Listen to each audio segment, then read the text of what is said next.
दोस्तों, मैं विशाल तिवारी आप लोगों का एक बार फिर से नॉलेज हब पर बहुत बहुत स्वागत करता हूं। ये जो आज का वीडियो है वो सभी एग्जाम के लिए इंपॉर्टेंट है। यही नहीं कि केवल यूपीएसआई में पूछा जाता है इससे रिलेटेड क्वेश्चन, क्योंकि आज का जो टॉपिक है वो अभी से देख लीजिए, पर्यावरणीय सम्मेलन।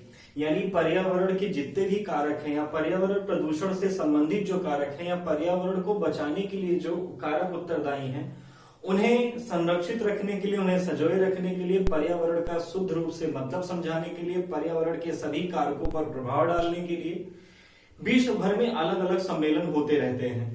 उन सम्मेलनों में जो हम लोगों से पेपर में पूछा जाता है वो शुरुआती 8 से 10 के सम्मेलन है, जिनसे क्वेश्चन मिलान करने के लिए दिया जाता है कि एक सम्मेलन का एक तरफ नाम लिखा रहेगा, दूसरी तरफ मिलान करने के लिए आएगा।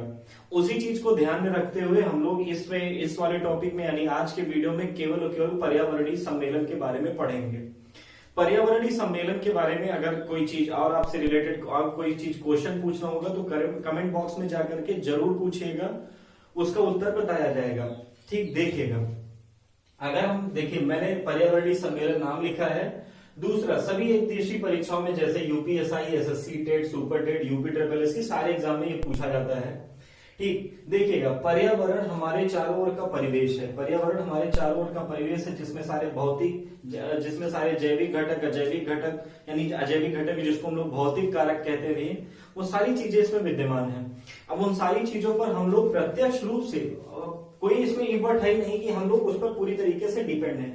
तो पर्यावरण के किसी भी जैविक घटक पर अगर नुकसान होगा तो हमारा नुकसान होगा, आपका नुकसान होगा, अर्थात समस्त जैव मंडल के प्रति प्रत्येक जानवरों का नुकसान होगा।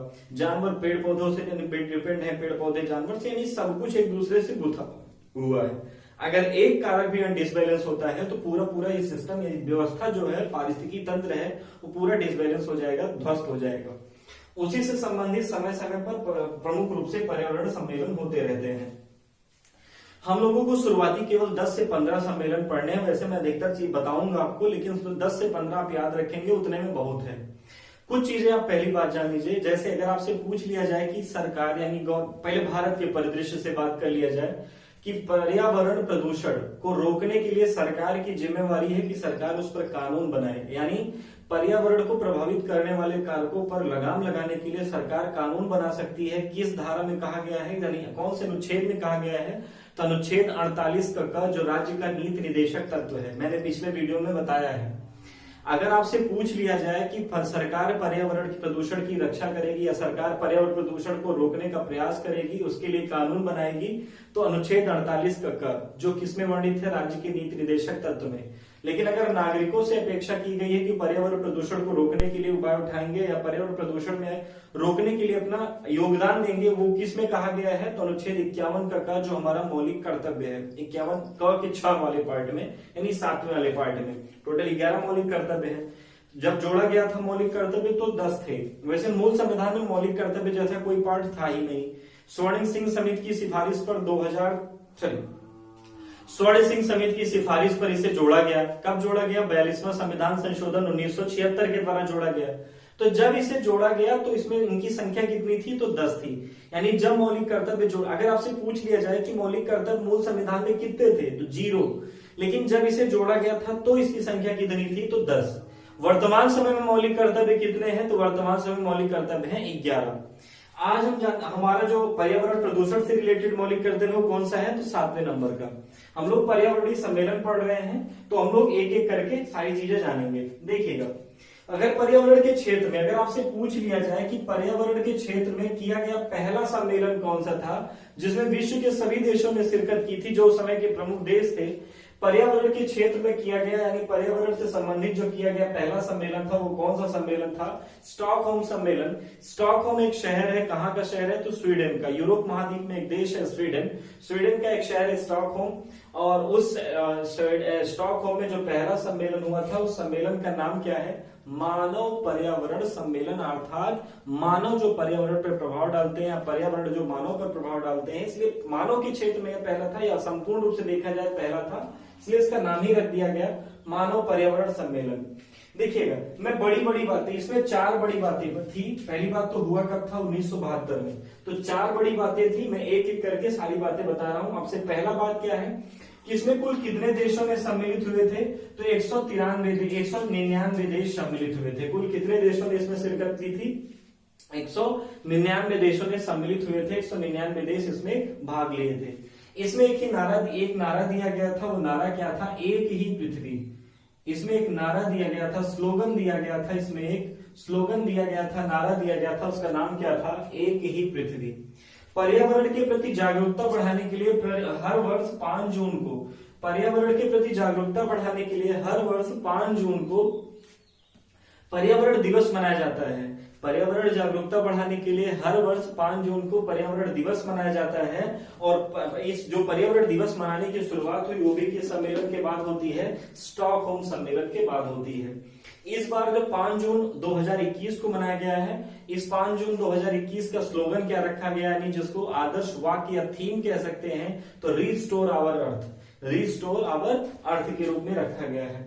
तो 199 देशों ने भाग लिया था, एक ही पृथ्वी का नारा दिया गया। दूसरा, 5 जून को पर्यावरण दिवस मनाने की शुरुआत की गई। तीसरा, पर्यावरण के लिए काम करने वाली सबसे बड़ी संस्था, पर्यावरण के लिए काम करने वाली सबसे बड़ी संस्था जिसका नाम है यूनाइटेड नेशन एनवायरमेंटल प्रोग्राम।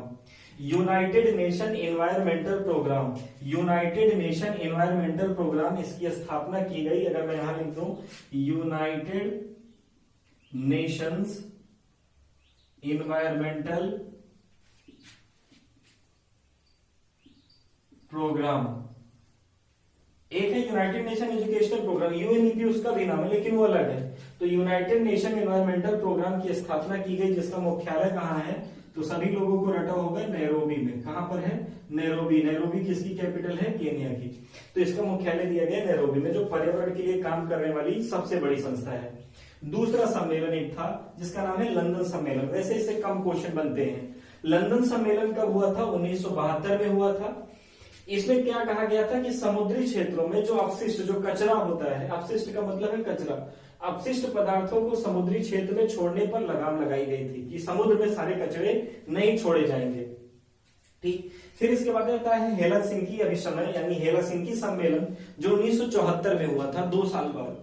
और इसमें कहा गया था बाल्टिक सागर। अगर आपके पास वर्ल्ड का मैप होगा तो स्वीडन, ये इधर रखा है लेकिन आपको दिख नहीं रहा होगा, स्वीडन हो गया, फिनलैंड हो गया, देखिएगा, स्वीडन हो गया, फिनलैंड हो गया, एस्टोनिया हो गया, लाटविया हो गया, लिथुआनिया हो गया, पोलैंड हो गया, जर्मनी हो गया। इन सब के बीच में एक समुद्री गैप है छोटा सा, उस समुद्री गैप को ही कहा जाता है बाल्टिक सागर। तो बाल्टिक सागर क्षेत्र में समुद्री पर्यावरण प्रदूषण को रोकने के लिए उन देशों को जिनकी सीमा बाल्टिक सागर से लगती है उनको बाल्टिक देश कहा जाता है। तो बाल्टिक देशों से अपेक्षा की गई थी कि बाल्टिक सागर को कम से कम स्वच्छ रखा जाएगा। तो बाल्टिक सागर क्षेत्र में समुद्री पर्यावरण प्रदूषण से रक्षा करने के लिए सम्मेलन हुआ था। फिर इसके बाद मोस्ट इंपोर्टेंट एक और आता है बर्न सम्मेलन। बर्न सम्मेलन कब हुआ था? 1982 में, 1982 में, जिसमें एक बड़ी बात कही गई थी, जो सबसे बड़ी बात है कि वो बड़ी बात क्या है कि वन संसाधनों को कम नहीं किया जाएगा। अर्थात वन संसाधनों, वन का मतलब जंगली क्षेत्र, जो पेड़ पौधे, वन संसाधनों के ह्रास को बचाना है। लगातार जब शहरीकरण बढ़ता है, लगातार औद्योगिकीकरण जब बढ़ेगा, तो जाहिर सी बात है, जब लैंड तो उतनी है नहीं, लैंड तो जितनी पहले थी उतनी है। अब जहां पर अगर लोग बढ़ते चले जाएंगे, जनसंख्या वृद्धि होगी, औद्योगिक क्षेत्र का विकास होगा, जब घर बनना शुरू हो जाएंगे, तो जाहिर सी बात है जंगलों की तरफ बढ़ेंगे, पेड़ पौधों की कटाई होगी, जिससे पर्यावरण का संतुलन बिगड़ेगा। तो वन संसाधनों की कमी को बचाना था, और इसके लिए पहली बात की इसमें कहा गई थी बर्न सम्मेलन में। चलिए कमेंट बॉक्स में उत्तर लिख के बताइएगा, जब आप देखेंगे कोई वीडियो तो उत्तर लिख के बताइएगा। मैं अभी बताऊंगा नहीं इसको, कि नवीन आंकड़ों के अनुसार अगर बात किया जाए वर्ष 2020-21 में भारत का कौन सा ऐसा राज्य है जहां सबसे ज्यादा वन संसाधन या वन संपदा है, वन संपदा वाला सबसे बड़ा राज्य कौन सा है जहां सबसे ज्यादा वन है? उत्तर बताइएगा कमेंट बॉक्स में। वियना सम्मेलन, अब देखिएगा इसके बाद मोस्ट इंपोर्टेंट है वियना सम्मेलन। देखिए वियना सम्मेलन कब हुआ था? 1985 में। कब हुआ था? 1985 में। अब वियना सम्मेलन आप समझ लीजिए वियना सम्मेलन है क्या, तो जल्दी से मैं आपको बताता हूं। देखिएगा वियना सम्मेलन 1985 में हुआ था ओजोन परत की क्षति को बचाने के लिए, ओजोन परत की क्षति को बचाने के लिए, कि ओजोन परत की जो क्षति हो रही, जैसे आप जानते होंगे कि जो हमारा एटमॉस्फेयर है वो कितने लेयर में डिवाइड है? तो 5। सबसे नीचे क्षोभ मंडल, फिर संताप मंडल, देखिएगा सबसे नीचे क्षोभ मंडल, फिर संताप मंडल, फिर उसके बाद मध्य मंडल, फिर उसके बाद आयन मंडल के बाद अगर बात करें तो उसका नाम है बहिर्मंडल। तो ये जो समताप मंडल है उसी में परत पाई जाती है ओजोन परत, जो सूर्य से आने वाली यूवी रेस को अट्रैक्ट कर लेती है, अर्थात पृथ्वी पर आने से रोक देती है, अपने पास अवशोषित कर लेती है। लेकिन ओजोन परत लगातार अगर उसकी क्षति होती जाएगी तो ओजोन परत की क्षति के कारण समस्या उत्पन्न हो सकती है और स्किन कैंसर, त्वचा कैंसर की दिक्कत आ सकती है। उस त्वचा कैंसर से निपटने के लिए या उस ओजोन परत की क्षति को बचाने के लिए, जो लगातार उसमें क्षति हो रही है उसको बचाने के लिए पहला सम्मेलन कौन सा किया गया था? वियना सम्मेलन। वियना कहाँ का एक क्षेत्र है? ऑस्ट्रिया का। ऑस्ट्रिया एक देश है जिसके कारण ऑस्ट्रिया से दो बड़े क्वेश्चन बन सकते हैं। एक बड़ा क्वेश्चन की प्रथम विश्व युद्ध का तात्कालिक कारण क्या था, तो ऑस्ट्रिया के उत्तराधिकार के लिए संघर्ष हुआ था। और दूसरा, तेल उत्पादन करने वाले देशों का जो मुख्यालय है OPEC, Organisation of Petroleum Exporting Countries, इसका जो मुख्यालय है वो भी वियना में रखा गया है, ऑस्ट्रिया में। लेकिन अगर ओपेक की पहली बैठक पूछ ली जाए तो बगदाद में हुई थी, इराक की कैपिटल। तो ओजोन परत की क्षति को बचाने के लिए कौन सा सम्मेलन किया गया था? वियना सम्मेलन। लेकिन हमें नहीं पता था कि ओजोन परत की क्षति हो क्यों रही है और किससे बचाना है, कैसे बचाना है, बस बचाना है। लेकिन 2 साल बाद हम लोगों को पता चल पाया कि ओजोन परत की क्षति का सबसे बड़ा कारण कौन है, तो सीएफसी। सीएफसी का मतलब क्या होता है? क्लोरोफ्लोरोकार्बन। देखिएगा, बहुत सारे लोग कहते हैं एसी में भरी जाने वाली गैस सीएफसी है, जबकि एसी में भरी जाने वाली गैस फ्रियोन है। लेकिन उससे कारण, जब फ्रियोन तो ठंडी गैस है, लेकिन अगर आप एसी के बाहर आप खड़े रहेंगे, जहां उसका एग्जॉस्ट रहता है, बाहर का साइड जो विंडो एसी होती है उसमें आप बाहर खड़े रहिए तो देखिए एकदम गर्मी बाहर निकलती है। जो गर्मी बाहर निकलती है वही है सीएफसी गैस। वो सीएफसी गैस क्या करती है? इस ओजोन परत की क्षति के लिए उत्तरदायी होती है। तो इस सीएफसी गैस के उत्पादन को रोकने के लिए जो सम्मेलन किया गया था वो कौन सा किया गया था? Montreal protocol. इसके आगे की कहानी आगे देखिए। चलिए देखते हैं अगला, इतना आप पहले देख लीजिए। चलिए आइए हम दूसरा देखते हैं। पहले खंड में हमने देखा वियना सम्मेलन और मॉन्ट्रियल प्रोटोकॉल तक। अब हम उसके आगे देखते हैं, आगे की बातों की चर्चा करते हैं। देखिए, उससे पहले हम आगे बढ़ते हैं और हम एक संस्था के बारे में जानते हैं जो 1987-88 के आसपास स्थापित हुई, जिसका नाम है आईपीसीसी। आईपीसीसी का फुल फॉर्म कई बार पूछा जाता है तो लोग इंटरनेशनल करके इसमें कंफ्यूजन क्रिएट होता है, लेकिन यहां इसका है inter governmental panel on climate change. Inter governmental panel on climate change, जिसकी स्थापना 2 संस्थाओं के द्वारा की गई थी या 2 संस्थाओं की पहल पर की गई थी। पहला विश्व मौसम संगठन, दूसरा संयुक्त राष्ट्र पर्यावरणीय प्रोग्राम यानी यूनाइटेड नेशन एनवायरमेंटल प्रोग्राम। इन दोनों के द्वारा इस संस्था की स्थापना की गई, जिसका मुख्य काम था वैश्विक ताप वृद्धि होने से, जो ग्लोबल वार्मिंग, जो हमारा तापमान लगातार इंक्रीज होता जा रहा है वर्ल्ड का, वैश्विक तापमान वृद्धि होने के कारण उत्पन्न होने वाली समस्याओं का आकलन करना, वैश्विक तापमान वृद्धि होने के कारण उत्पन्न होने वाली समस्याओं का आकलन करना, और दूसरा उससे निपटने के लिए प्रयास करना। देखिएगा, तो उसके बाद जो सम्मेलन हुआ, टोरंटो वर्ल्ड कॉन्फ्रेंस। उसके बाद जो सम्मेलन हुआ उसका हुआ Toronto world conference. Toronto world conference कब हुआ था? 1988 में, 1988 में, जिसका एक ही उद्देश्य था कि सभी जो विकसित देश थे, विकसित अर्थव्यवस्था वाले देश थे, उनसे एक अपेक्षा की गई थी कि आप 2005 तक, यानी 2005 तक इनको लक्ष्य दिया गया था, 2005 तक जो कार्बन डाइऑक्साइड का उत्सर्जन होता है, क्योंकि वैश्विक तापमान वृद्धि होने में सबसे बड़ा योगदान किसका है? CO2 का। वैश्विक तापमान वृद्धि होने में सबसे बड़ा योगदान किसका है? तो CO2 का। तो CO2 के उत्सर्जन में कमी लाने के लिए कितने परसेंट की? 20% की कमी लाने का लक्ष्य रखा गया था। कब तक? 2005 तक। कौन से सम्मेलन में? टोरंटो वर्ल्ड कॉन्फ्रेंस में। फिर इसके बाद आता है मोस्ट इंपोर्टेंट और सबसे बड़ा सम्मेलन। मोस्ट इंपोर्टेंट और सबसे बड़ा सम्मेलन कौन सा था? उसका नाम है विश्व पृथ्वी सम्मेलन या रियो डी जेनेरियो सम्मेलन 1992। इसको समझने से पहले एक रिपोर्ट की बात कर लेते हैं। ब्रटलैंड रिपोर्ट, जो 1987 में प्रकाशित हुई थी, हमारा साझा भविष्य शीर्षक से। ब्रटलैंड रिपोर्ट जो 1987 में प्रकाशित हुई थी, हमारा साझा भविष्य, आवर कॉमन फ्यूचर नामक शीर्षक से ये प्रकाशित हुई थी, जिसमें केवल कुछ ही बातों को नहीं बल्कि बहुत सारे आयामों को पर्यावरण प्रदूषण से जोड़ा गया था। कि पर्यावरण प्रदूषण का मतलब केवल ये नहीं है ध्वनि प्रदूषण, वनों की संपदा का ह्रास, ऐसा नहीं है। बहुत सारी चीजों आयामों को जोड़ा गया था, उसके लिए एक सम्मेलन हुआ, उस रिपोर्ट के आधार पर एक सम्मेलन हुआ, विश्व पृथ्वी सम्मेलन या रियो सम्मेलन 1992, विश्व पृथ्वी सम्मेलन या रियो सम्मेलन 1992, जिसे एजेंडा 21 सम्मेलन कहते हैं, जिसे एजेंडा 21 सम्मेलन कहते हैं, जिसमें जलवायु परिवर्तन यानी जो ग्लोबल वार्मिंग है, जो क्लाइमेट चेंज हो रहा है जिसके कारण से, मरुस्थलीकरण क्षेत्रों को रोकने का प्रयास, क्योंकि ज्यादा से ज्यादा, क्योंकि बारिश नहीं होगी तो बारिश न होने के कारण वो क्षेत्र क्या हो जाएगा, मरुस्थलीय क्षेत्र हो जाएगा। क्योंकि बहुत लोग जानते हैं मरुस्थल केवल उसे कहा जाता है कि जहां केवल रेत होती है, जबकि ऐसा नहीं है। मरुस्थल हर उस एरिया को कहा जाता है जहां, मरुस्थल हर उस एरिया को कहा जाता है जहां साल भर की औसतन वार्षिक वर्षा 20 से 25 सेंटीमीटर से कम होती है। जैसे ठंडा मरुस्थल भी होता है, गर्म मरुस्थल भी होता है। विश्व का सबसे बड़ा मरुस्थल कौन सा मरुस्थल है, सहारा मरुस्थल। अगर आपसे पूछ लिया जाए कि विश्व का सबसे शुष्क मरुस्थल कौन सा है, दक्षिणी अमेरिका महाद्वीप में है, जिसका नाम क्या है, अटाकामा मरुस्थल। विश्व का सबसे ठंडा मरुस्थल बड़ा में कौन सा है, अंटार्कटिक मरुस्थल। एशिया का सबसे बड़ा ठंडा मरुस्थल कौन सा है, गोबी मरुस्थल। एशिया का सबसे बड़ा गर्म मरुस्थल कौन सा है, थार मरुस्थल। भारत का सबसे बड़ा ठंडा मरुस्थल कौन सा है, तो ड्रॉस यानी जो लेह क्षेत्र में है। और भारत में सबसे गर्म बड़ा मरुस्थल कौन सा है, ये थार वाला।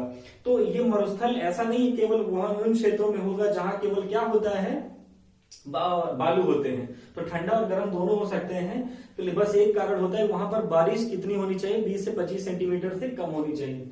तो मरुस्थलीकरण क्षेत्रों को रोकने का प्रयास। अच्छा, विश्व मरुस्थलीकरण क्षेत्र रोकने के लिए कौन सा दिवस मनाया जाता है, कब मनाया जाता है, 17 जून को। कब मनाया जाता है, 17 जून को। और इस बार 17 जून को एक पुरस्कार दिया गया है, land of life. Land of life नामक पुरस्कार दिया गया, किसको दिया गया है, श्याम सुंदर जानी, उत्तर ये राजस्थान के हैं, श्याम सुंदर जानी, ठीक, उनको दिया गया है लैंड ऑफ लाइफ पुरस्कार मरुस्थलीकरण क्षेत्र को रोकने के लिए। फिर आता है जैव विविधता, बायोडायवर्सिटी। बायोडायवर्सिटी दिवस कब मनाया जाता है, 22 मई। कब मनाया जाता है, 22 मई, जैव विविधता। फिर आता है सतत विकास, सस्टेनेबल ग्रोथ। सतत विकास किसे कहते हैं, तो पहली बार यहीं पर समझाया गया था कि सतत विकास का मुख्य उद्देश्य होता है, आज तो आप पर्यावरणीय क्षेत्रों का पूरा यूज करिए, पेड़ पौधों का यूज करिए, वन संसाधनों का यूज करिए, खनिज का उपयोग करिए, जो आप कर सकते हैं करिए, लेकिन उसको इस तरीके से सजो के रखिए ताकि आने वाली पीढ़ियों को मिल सके। अर्थात आज तो आप लीजिए जितना आप ले सकते हैं, लेकिन इस तरीके से आगे आप करिए, यानी आप भी उतने पेड़ लगाइए, आप भी मिनरल्स यानी उन चीजों का प्रयोग करिए या ऐसे चीजों का प्रयोग करिए जिससे आज तो आपका काम चल जाए लेकिन आने वाली पीढ़ियों को भी वो मिल सके। तो सतत विकास, कार्बन के उत्सर्जन में कमी, यानी ऐसे लगभग 21 बड़े आयामों पर चर्चा करने के लिए तथा 21 बड़े आयामों पर समझौता करने के लिए सम्मेलन हुआ था जिसका नाम था रियो डी जेनेरियो सम्मेलन 1992, जिसमें 21 बड़े आयामों पर बात की गई थी, जलवायु परिवर्तन, मरुस्थलीकरण। इसी के बाद एक और संस्था स्थापित हुई थी जिसका नाम आप लोग सुने होंगे, UNFCCC।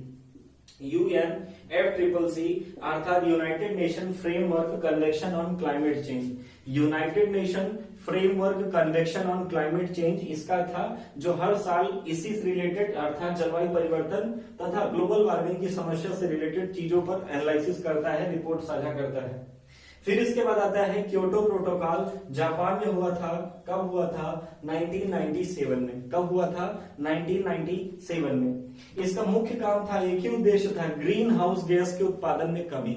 ग्रीन हाउस गैसें कौन सी गैसें होती हैं, ग्रीन हाउस गैसें ऐसी गैसें जो पृथ्वी का तापमान बढ़ाने के लिए उत्तरदायी होती हैं। अर्थात ग्रीन हाउस गैसें एक ऐसी होती हैं जो ऊष्मा की खूब बढ़िया शोषक हो जाती हैं, यानी जब सूर्य दिन में निकलता है तो ऊष्मा को ज्यादा से ज्यादा एब्जॉर्ब करती हैं, और जैसे ही सूर्य छिपता है अर्थात रात होती है तो फिर ये रिलीज करती हैं, उगलती हैं। अर्थात पहले एब्जॉर्ब करेंगी फिर उगलेंगी, जिससे पृथ्वी का तापमान गर्म का गर्म बना रहता है। अर्थात ग्लोबल वार्मिंग के लिए भी ये गैसें उत्तरदायी होती हैं।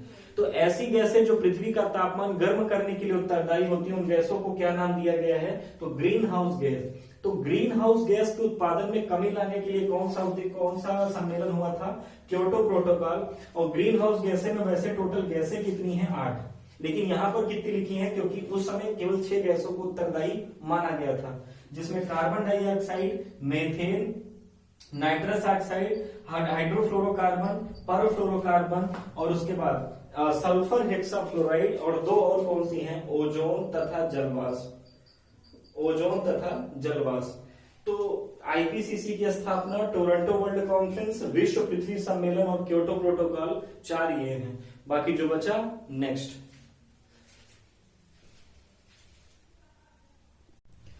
चलिए आगे की कहानी देखते हैं। हम लोगों ने क्योटो प्रोटोकॉल तक देखा। क्योटो प्रोटोकॉल के बाद एक बात और जान लीजिएगा, अगर आपसे कभी पूछ लिया जाए कि जैव विविधता बायोडायवर्सिटी से रिलेटेड, और इससे बायोडायवर्सिटी के बारे में आगे बताऊंगा ही, बायोडायवर्सिटी से रिलेटेड संबंधित 2 प्रमुख सम्मेलन कौन से हैं, तो एक नगोया सम्मेलन है, दूसरा कार्टाजेना सम्मेलन है। बायोडायवर्सिटी से संबंधित 2 प्रमुख सम्मेलन कौन से हैं, नगोया सम्मेलन और कार्टाजेना सम्मेलन। फिर इसके बाद आता है जोहानसबर्ग 2002। जोहानसबर्ग 2002 एक सम्मेलन था जिसमें 1992 में जो रियो डी जेनेरियो सम्मेलन में किए गए वादे थे, उन वादों की समीक्षा की गई थी। उन वादों को एनालिसिस किया गया था कि क्या ये इंप्लीमेंट हुए हैं कि नहीं हुए हैं, जिसमें मुख्य रूप से अगर हम देखें तो जैव विविधता को आगे बढ़ाना, यानी जैव विविधता को ज्यादा से ज्यादा भरी रूप से प्रचारित प्रसारित करना, या जैव विविधता के लिए नए नए आयाम और सारे काम करना। दूसरा, प्रजाति विनाश को रोकना, जो लगातार जो एक से एक जैसे बहुत सारी प्रजातियां, पहले एक ही जीवों की कई सारी प्रजातियां पाई जाती थी, उन प्रजातियों को रोकने का प्रयास करना। जो सबसे बड़ा बात था 1992 के समीक्षा में जोहानसबर्ग में, वो गैर परंपरागत ऊर्जा स्रोत को बढ़ावा देना। गैर परंपरागत ऊर्जा स्रोत को समझ लीजिए आप। देखिए, एक होता है परंपरागत, जिसको बोलते हैं अनवीकरणीय। परंपरागत या अनवीकरणीय उन ऊर्जा स्रोतों को कहा जाता है जिनके सोर्स हमारे पास लिमिटेड हैं, जो सदियों से चले आ रहे हैं, लेकिन आने वाले समय में हो सकता है कभी ना कभी खत्म हो जाएं। जैसे कोयला, बहुत हमारे बाप दादा मतलब आपके भी बाप दादा, जो पुरखे थे हमारे, वो भी यूज कर रहे थे। पेट्रोलियम हो गया, प्राकृतिक गैस हो गए, परमाणु ऊर्जा हो गई, जो बहुत सदियों से चली आ रही ऊर्जा के स्रोत है, जो आने वाले समय में हो सकता है खत्म हो जाए, तो उन्हें कहा जाता है परंपरा। देखिए, सदियों से चली आ रही बात, वो कौन सी बात होती है, परंपरा होती है। तो परंपरागत या अनवीकरणीय, अनवीकरणीय मतलब दोबारा रिसाइकल नहीं किया जा सकता ऋण, तो उनको कहा जाता है कोयला, पेट्रोलियम या प्राकृतिक गैस और परमाणु। गैर परंपरागत यानी जो भी रिसेंटली शुरू हुई है, जो टेक्नोलॉजी पे डिपेंड है, और गैर परंपरागत या नवीकरणीय जिनको रिसाइकल किया जा सकता है, जैसे सौर ऊर्जा, पवन ऊर्जा और लहर ऊर्जा इत्यादि। जैसे अगर आपसे पूछ लिया जाए, अभी करंट अफेयर का यह क्वेश्चन है कि वर्तमान समय में भारत का सबसे बड़ा, अगर प्रस्तावित पूछ लिया जाए, भारत का सबसे बड़ा प्रस्तावित फ्लोटिंग एरिया में यानी तैरती व्यवस्था में सोलर पावर प्लांट कहां पर लगने वाला है, भारत में प्रस्तावित कहां पर है, तो मध्य प्रदेश के ओमकारेश्वर बांध पर, मध्य प्रदेश के ओमकारेश्वर बांध पर, नर्मदा नदी। लेकिन अभी मौजूदा हालत में है कहां, तो तेलंगाना में रामागुंडम बांध पर, तेलंगाना में रामागुंडम बांध पर। फिर उसके बाद आता है कोपेनहेगन सम्मेलन, बीच में एक और था लेकिन मैंने उसको लिखा नहीं, कोपेनहेगन सम्मेलन 2009। इस सम्मेलन की सबसे बड़ी बात थी, एक संस्था बनाई गई थी बेसिक। बेसिक का नाम ही क्या है, तो बेसिक का नाम है जिसमें Brazil, south Africa, south as से है south Africa, south Africa, India और चाइना, इन 4 देशों से रिलेटेड एक संस्था बनाई गई थी जिसे कहा जाता है बेसिक। बेसिक समूह कोपेनहेगन सम्मेलन 2009 में हुआ था। ये कोपेनहेगन, अगर आपसे पूछ लिया जाए कोपेनहेगन पड़ता कहां पर है, तो डेनमार्क में। कहां पर पड़ता है, तो डेनमार्क में। ठीक, इसके बाद समय समय पर कई सारे सम्मेलन हुए, जैसे कानकुन सम्मेलन हुआ 2010, डरबन 2011, दोहा 2012, वार्सा 2013, लीमा 2014, पेरिस में यही वो समझौता, जलवायु समझौता था, जिसमें पहले अमेरिका इसका सदस्य था, बाद में अमेरिका इससे अलग हो गया, डोनाल्ड ट्रंप जब थे। पेरिस जलवायु समझौता 2015, मार्केशस 2016, बान 2017, कालेदिस 2018, मैड्रिड 2019। इन लोगों से इंपॉर्टेंट क्वेश्चन बहुत कम बनते हैं, मिलान करने वाले जो ज्यादा क्वेश्चन बनते हैं एक दिवसीय परीक्षाओं में, वो शुरुआती हैं जिनको मैंने बताया। वीडियो कैसा लगा आप जरूर कमेंट बॉक्स में बताइएगा। अगर कोई भी क्वेश्चन हो कमेंट बॉक्स में जरूर पूछिएगा, और एक बार फिर से इसको ज्यादा से ज्यादा लाइक, शेयर एंड सब्सक्राइब करिएगा। तब तक के लिए धन्यवाद। आपका दिन शुभ हो।